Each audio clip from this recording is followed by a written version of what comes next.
زندہ اور بابرکت نام میں آپ لوگ تمام لوگوں کی سلامتی ہو، اور کراس پوائنٹ کے چینل پر آپ کو خوش آمدید کہتے ہیں، جہاں پہ خداوند کا کلام پڑھا اور خداوند کا کلام سکھایا جاتا ہے۔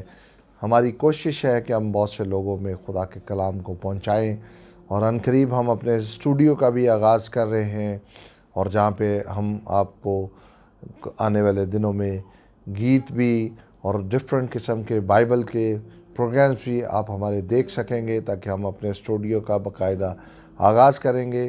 تو آپ تمام لوگوں سے گزارش ہے کہ دعاؤں میں یاد رکھیے گا، تاکہ آپ کی دعاؤں کے وسیلہ سے ہم نے بہت جلدی آپ کے توسط سے ہم نے ترقی پائی اور ہم نے بڑھوتی پائی، اور یہ خداوند کا دائنہ ہاتھ ہے، خداوند کا فضل ہے، خداوند کا رحم ہے، اور یہ خدا کی قدرت ہے کہ اس نے ہمیں دنوں میں سرفرازی بخشی، اور ہم نے خداوند کے کلام کو اس طرح پھیلانا ہے تاکہ جو خداوند کے لوگ جہاں تک خداوند کا کلام نہیں پہنچ سکتا، ہم ان تک پہنچیں اور خداوند کا کلام سنائیں جو زندہ اور بابرکت ہے۔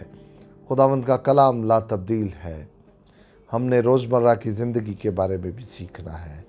کلام مقدس متی رسول کی کتاب اس کا 7 باب اس کی پہلی آیت سے دیکھیں گے۔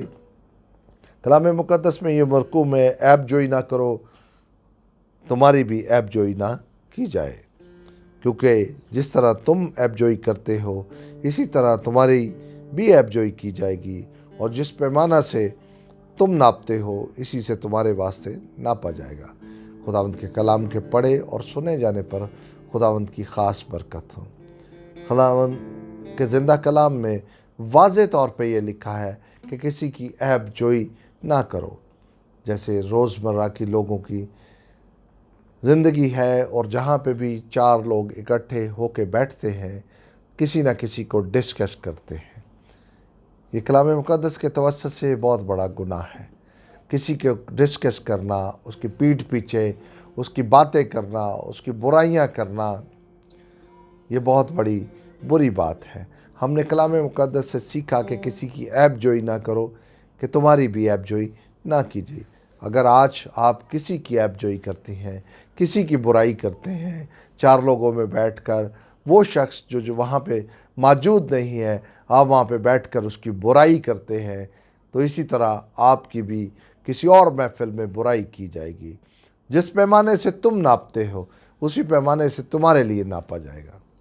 کلام مقدس میں یہ بات واضح طور پر لکھی گئی ہے، اور واضح طور پر یہ بات کہی گئی ہے کہ جس پیمانہ سے تم ناپتے ہو، جس طرح کی حرکت تم کرو گے ویسی حرکت تمہارے ساتھ بھی کی جائے گی۔ کلام مقدس میں صاف لکھا ہوا ہے کہ جیسا کرو گے ویسا بھرو گے۔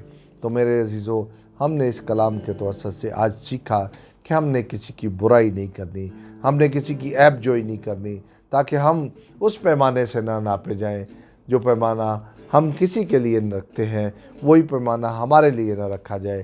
ہم نے اس کام سے بچنا ہے۔ خداوند اس کلام کے وسیلہ سے آپ کو بڑی برکت دے۔ آمین۔